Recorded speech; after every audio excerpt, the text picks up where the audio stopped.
সবুজে ঘেরা পাখির কলতানে মুখর এক ছোট্ট গ্রাম সাতক্ষীরা জেলার কামারআলী। আসসালামু আলাইকুম, আমি মমিনুর রহমান। আজ আপনাদের সামনে হাজির হয়েছি কামারআলী নামে অসাধারণ সুন্দর একটি গ্রামের গল্প বলতে। আমার মনে হয় কামারআলী গ্রামের গল্পটি আপনাদের হৃদয় ছুঁয়ে যাবে। চলুন একসঙ্গে ডুব দেওয়া যাক কামারআলী গ্রামের সৌন্দর্যের মোহনায়। কামারআলী গ্রামটিতে পা রাখার মুহূর্তটা ছিল অনন্য।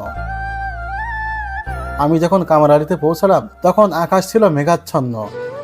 হালকা ধীরে ধীরে বৃষ্টি চারপাশকে যেন আরো মনোরম করে তুলছিল।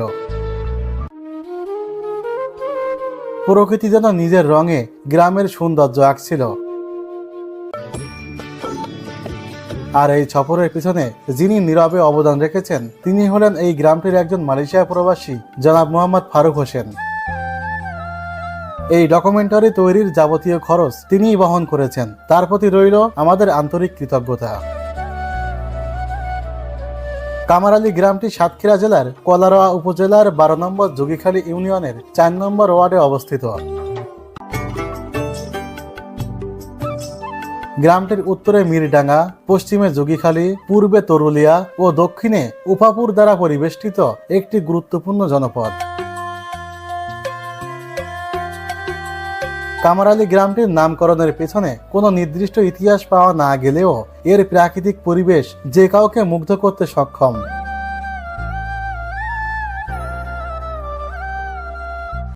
কামারআলী গ্রামের বিস্তীর্ণ সবুজ মাঠে 1000 বিঘা জমি জুড়ে চাষ হয় রকমারি ফল টমেটো। ভরা মৌসুমে টমেটোর মেলা বসে এখানে, আর সেগুলো পৌঁছে যায় দেশের বিভিন্ন প্রান্তে। তবে ধান হলো কামারআলী গ্রামের প্রধান ফসল। এখানকার কৃষকেরা দক্ষতায় দেশসেরা চাষিদের সঙ্গে সমানতালে প্রতিযোগিতা করতে সক্ষম।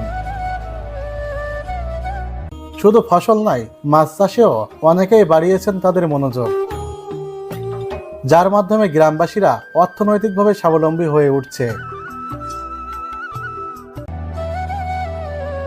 এই গ্রামের প্রায় প্রতিটি বাড়িতে দেখা মেলে ধানের গোলা, গোয়াল ভরা গরু ছাগল। এখানকার প্রকৃতি যেন গ্রামবাসীর মানুষের সুখে দুঃখে নীরব অংশীদার। আম, জাম, কাঁঠাল, কলা, তাল, তমালার নারিকেল গাছগুলো তাদের ছায়া এবং ফল দিয়ে গ্রামবাসীদের মুখে একটুখানি হাসি ফোটানোর চেষ্টা করে যাচ্ছে। এখানে আসলে মনে হবে যেন মাটি ও মানুষের মাঝে এক নিবিড় সম্পর্ক গড়ে উঠেছে। গ্রামটির জনসংখ্যার একটি গুরুত্বপূর্ণ অংশ দেশ এবং পরিবারের মুখে হাসি ফোটাতে বিদেশের